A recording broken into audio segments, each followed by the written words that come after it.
Hello, my name is Josie Patrick, and this is my presentation on attitudes. What is attitude? A summary of reactions after evaluations of people made about objects, ideas, events, or even other people. These reactions include dimensions of good or bad, harmful or beneficial, and likable or unlikable.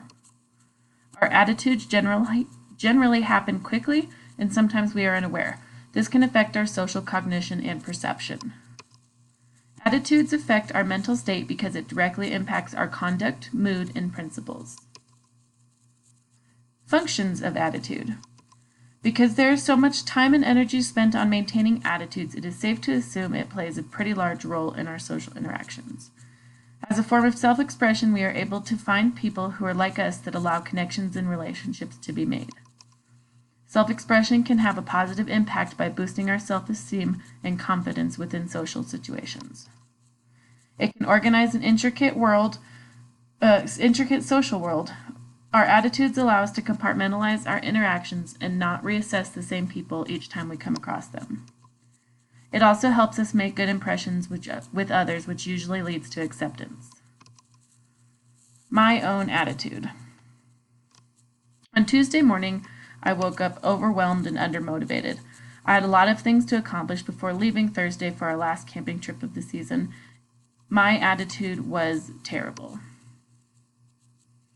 I delegated time slots for all the things that needed to be accomplished before Thursday. I made it doable, which made my attitude towards accomplishing it much better from the beginning of the day. As soon as my plan got a little out of line, my attitude took a downward spiral.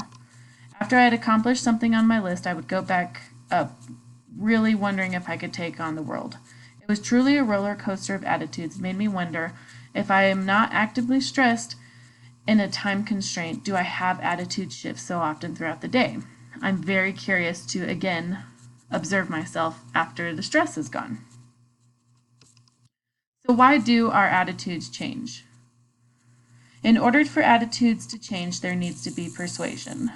Persuasion can be defined as the process by which a communicator attempts to convince a person or a group to change their attitude or behavior in regards to a particular issue. They do this by communicating a message in an atmosphere of free choice. The theory I like when talking about persuasion in reading through the material was the dual process. According to dual process models of attitude change, research on this topic can be organized according to two general types of processes.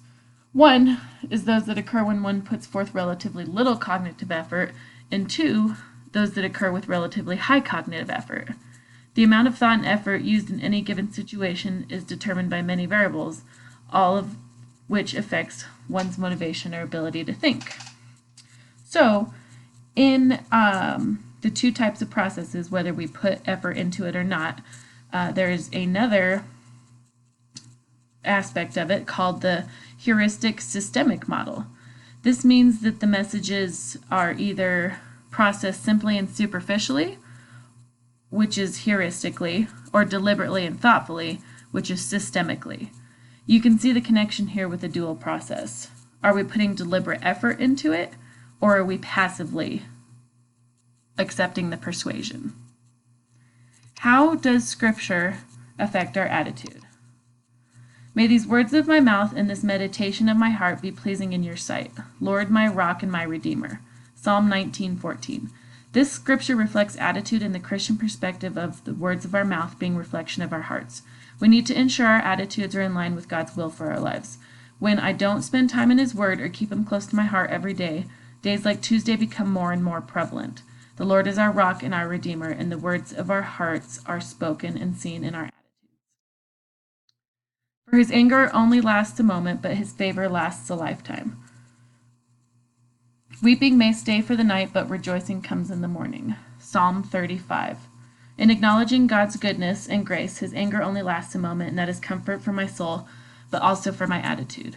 God's anger only lasts a moment, so why should ours, or mine specifically, last any longer? Affecting our attitude towards anyone and anything. They feel it, they see it. It also speaks to hard seasons. When having A good attitude towards anything is difficult. Weeping may stay for the night, but rejoicing comes in the morning. We always have hope for that, and our attitudes can reflect how our hearts and minds feel for hope and joy within Scripture.